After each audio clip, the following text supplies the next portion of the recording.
Hello, my brony friends. Today I will be discussing my headcanon story for Cadence, Sombra, and the Crystal Empire. Wait, what's that? Oh yeah, I redrew my OC because many of you thought her head looked too small. And you were right, so I redrew her. Hope you like this version of her better than the last version. Also, a lot of you have been wanting me to do the parents of the main six, especially Applejack. But first, I wanted to finish the History of Equestria series. So let's get started. But first, warning, this video contains epic headcanon stories and theories bordering on fan fiction. Unless you are open to awesome new headcanon ideas, or just want to listen to a good story, don't watch. Also, you may not understand a lot of this video unless you have seen my 2 previous headcanon backstories. The link to those 2 are in the description. Trust me, you will not understand a lot of this video unless you've seen them first. Ready, set, go. Before the war between the Alicorns and the Chaosbringers, the Alicorns of the land lived in peace. One of the great kingdoms ruled by the Alicorns was the Crystal Empire, ruled by King Rubinus, which means ruby. The king regulated and controlled the growth of crystals and gems within the world's rocks and caverns. His subjects, the crystal ponies, had used to be normal earth ponies, but because of their devotion towards their leader, Rubinus granted them a great reward: to be connected with the gems of the earth and to have the ability to grow crystals with their own 2 hooves. The kingdom prospered, becoming one of the most wealthy thanks to the crystals and gems the ponies grew and sold. But while King Rubinus loved how his kingdom blossomed, his mind was beginning to focus on other things. A delegate from the Everfree Kingdom had arrived at the Crystal Castle, a Pegasus mare by the name of Amethystshine. She had been sent to check up on the preparations for the annual Crystal Fair. But King Rubinus had begun to grow feelings of affection towards the mare. She shared the emotion towards him. Secretly, the 2 of them began to meet, talking and laughing together till Lucena rose the sun at dawn. Their love grew bigger and brighter until they agreed upon engagement. However, an Alicorn had never before been wed to a mere Pegasus, and the kingdom was shocked when their wedding was announced. But the king's fellow Alicorns could sense the great love that the 2 shared, and grudgingly they gave their approval of the marriage. On the day of the wedding, as a gift to his beloved, King Rubinus grew with his magic a very special heart-shaped gem, and as the couple said their I do's, they each placed a hoof on the heart, and an extraordinary thing happened. The love they had for each other, the amazing feeling they wrapped themselves in whenever they looked into each other's eyes, the power that caused them to care and have compassion, seeped into the gem. The heart began to glow, and with a bright flash, the heart sent the power of the couple's love cascading throughout the lands. They say that every pony in the world that day felt full of happiness. The heart had reflected the couple's love and joy, sending it across the kingdom, and causing the simple gem to become a powerful artifact, which was named the Crystal Heart. Every year during the Crystal Fair, the Crystal Ponies would send their happiness and joy into the heart. Now the Crystal Empire was not only rich in gems, but also in good feelings that they shared with every pony.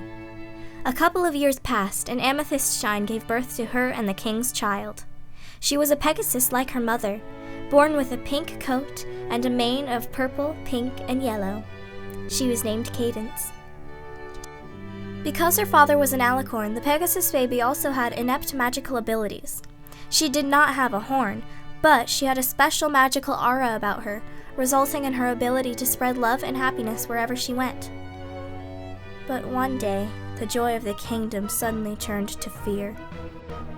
The Chaosbringers had started a war on the Everfree Kingdom, fighting against Lucena, Astrum, and all Alicorns in the region.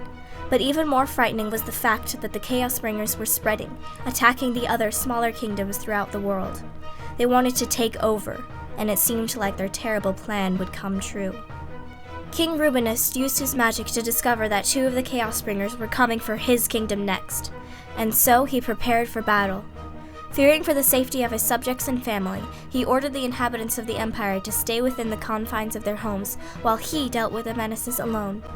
He knew that the Crystal Army would not be strong enough to go against the threat, and that they would be quickly killed if they dared trying to fight the Chaosbringers.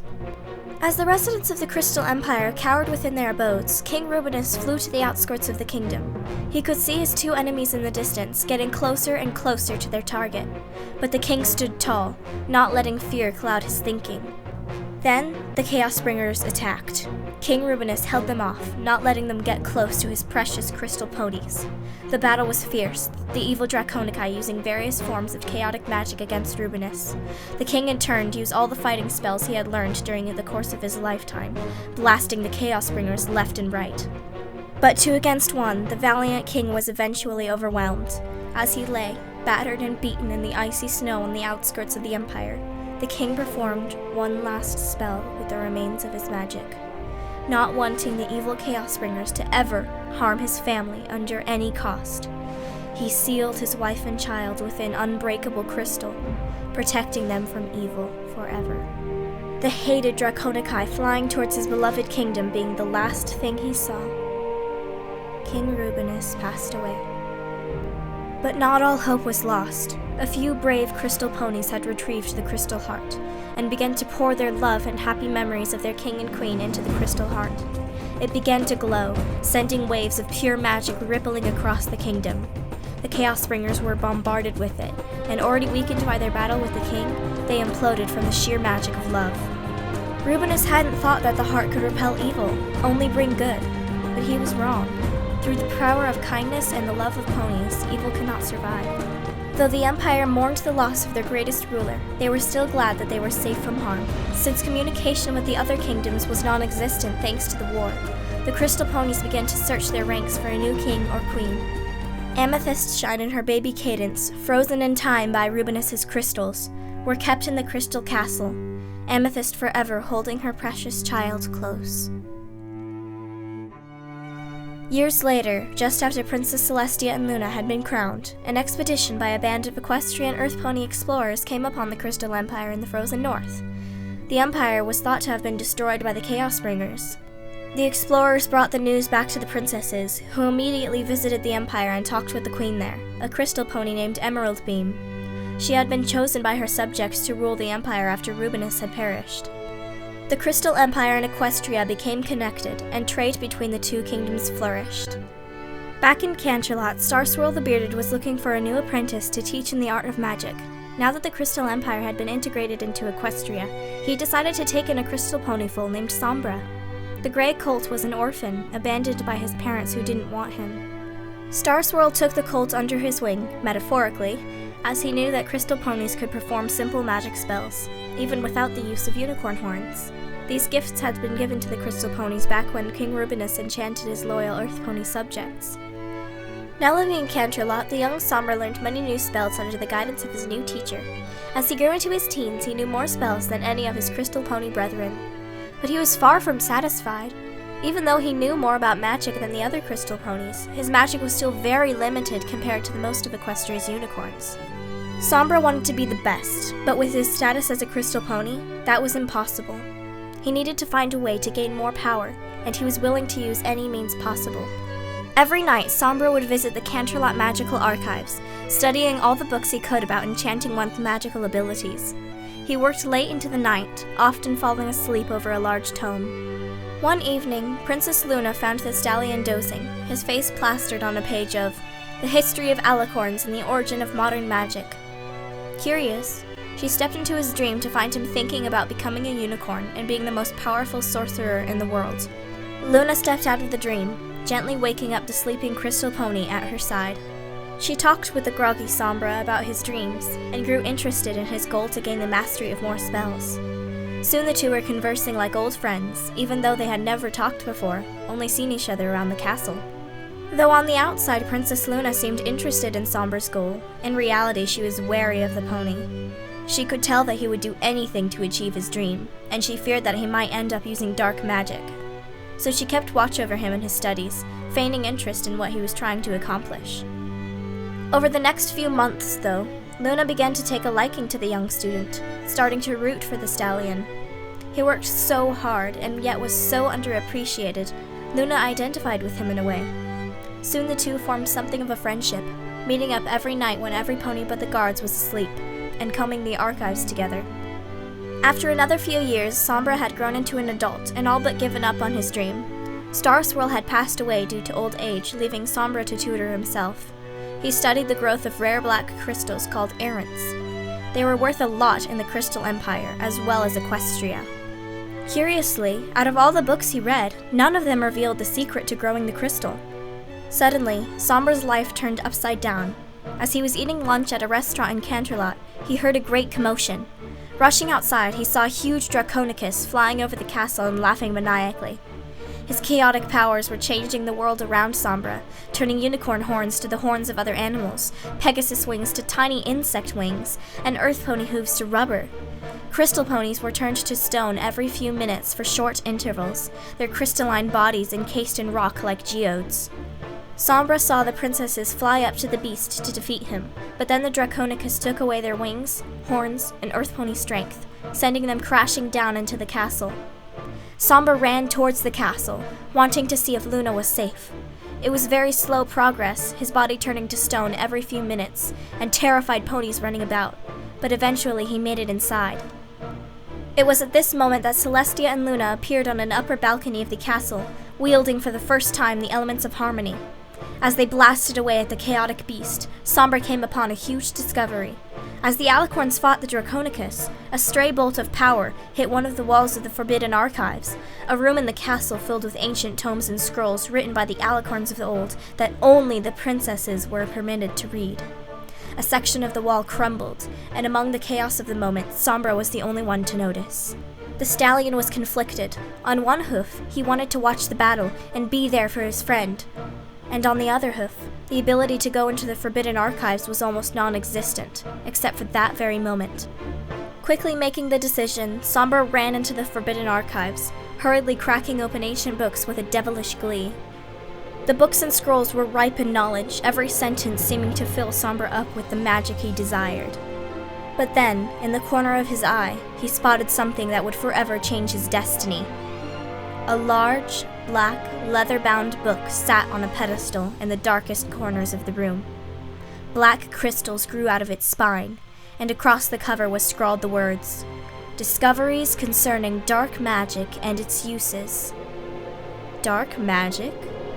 Sombra had never heard of such a thing, but it certainly sounded interesting. He opened the black book and began to read. What he found shocked him greatly. The book had been written by a very ancient Alicorn by the name of Umbra, who is famous for being the first Alicorn to change himself into a Chaosbringer and turning against his kind. No one knew why he had betrayed the Alicorns, but Sombra was starting to realize how. When Umbra was still an Alicorn, he had been studying what he had called dark magic. Unlike the pure, friendship and love-powered magic that most ponies used, dark magic was powered by hate and disharmony. Umbra had written about how to use the dark forces in great detail, but the closer Sombra got to the end of the book, the more the handwriting became unreadable. Pretty soon the pages were filled with unintelligible scrawls. Sombra flipped to the middle of the book, where he had found the instructions on a spell to grow errants, the black crystals he had been wanting to make.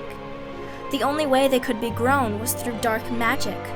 Sombra followed the instructions in the book, casting the spell. He felt so strange as he did it, feeling like a great, ancient power was churning through him.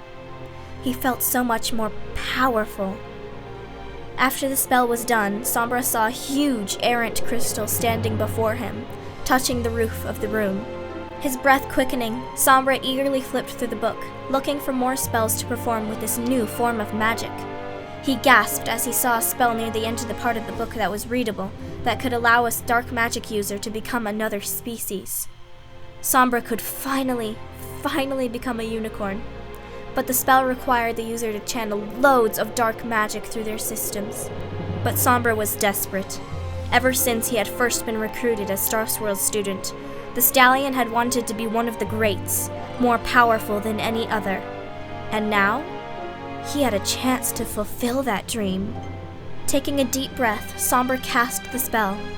He cried out as he felt the hordes of dark magic pushing itself inside him, twisting and corrupting his mind.